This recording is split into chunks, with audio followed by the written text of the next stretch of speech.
નમસ્કાર, આપ સર્વેનો આપણી ચેનલ ધાર્મિક વર્લ્ડમાં ફરીથી હાર્દિક સ્વાગત છે.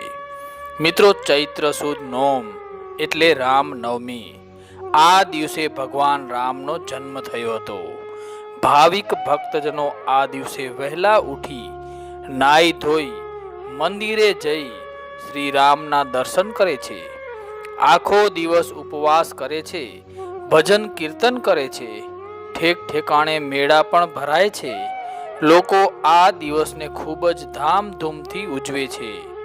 ભગવાન શ્રી રામે રાવણનો સંહાર કરવા માટે મનુષ્ય અવતાર ધારણ કર્યો હતો. આ દિવસે સંપૂર્ણ રામાયણનો પાઠ કરી જવો જોઈએ. એથી ભગવાન રામનો પ્રેમ તેમના ભક્તો પર ઉતરે છે. જો વિશેષ કાંઈ ન થઈ શકે તો કેવળ સુંદરકાંડનો પાઠ અવશ્ય કરવો જોઈએ. રામનવમીનો ઉપવાસ આખો દિવસ કરવો જોઈએ અને તેના પારણા બીજે દિવસે કરવા જોઈએ. રામનવમીના વ્રતધારીએ રામ નામ લખવાનો સંકલ્પ કરી નામ લખવા જોઈએ. મિત્રો, આજના વિડીયોમાં આપણે રામનવમી સાથે સંકળાયેલ કથા વિશે વાત કરવાના છીએ. તો મિત્રો, વિડીયોને અંત સુધી જરૂરથી નિહાળજો. શ્રી રામના પિતાનું નામ દશરથ હતું. તેઓ અયોધ્યાના રાજવી હતા. તેમની માતાનું નામ કૌશલ્યા તથા લક્ષ્મણ, ભરત, શત્રુઘ્ન 3 ભાઈઓ હતા. તેમની પત્નીનું નામ સીતા હતું. ભગવાન રામે 14 વર્ષનો વનવાસ ભોગવ્યો. તે દરમિયાન લંકાનો રાજવી રાવણ માતા સીતાનું અપહરણ કરતા ભગવાન શ્રી રામે લંકા જઈને રાવણને યુદ્ધમાં હરાવી માતા સીતાજીને પાછા મેળવ્યા હતા.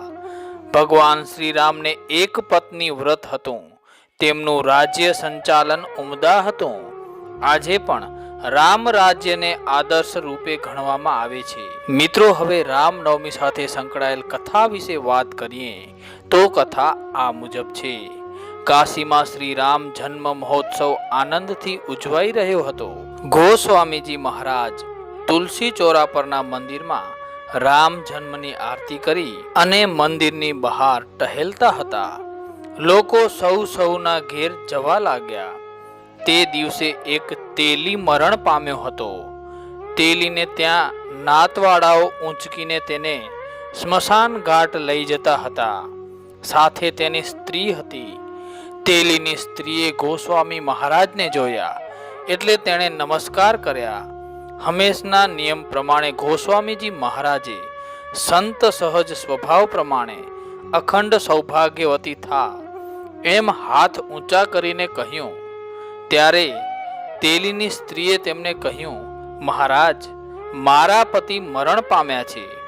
જુઓ, સામે તો જનસમુદાય તેમના શબને અંતિમ ક્રિયા કરવા લઈ જાય છે. હું પણ તેમની પાછળ સતી થવા નીકળી છું. હું તો આપના દર્શન થવાથી નમસ્કાર કરવા આવી છું. ત્યારે ગોસ્વામીજી મહારાજ ખૂબ જ વિચારમાં પડી ગયા. ગોસ્વામીજીએ શબવાહિની સાથે તમામને પાછા બોલાવ્યા અને શબને ઉપરના વસ્ત્રને દૂર કરાવી રામનવમીના વ્રતનું પુણ્યનું પોતાનું દાન કર્યું અને નવમીના વ્રતના પુણ્ય પ્રભાવે તેલી સજીવન થયો. પતિ પત્ની બંને સદગુરુને શરણે થયા. વૈષ્ણવો વ્રત મહાત્મ્યને સાચા સ્વરૂપમાં સમજી આનંદ પામ્યા. મિત્રો, આ હતી રામનવમી સાથે સંકળાયેલ કથા. જો આપને ગમી હોય તો વિડીયોને લાઈક કરવાનું ના ભૂલશો અને કોમેન્ટમાં જય શ્રી રામ જરૂરથી લખશો તથા આ વિડીયોને આપના મિત્રો, સગા સંબંધીઓ સાથે સોશિયલ મીડિયામાં વધુને વધુ શેર કરજો.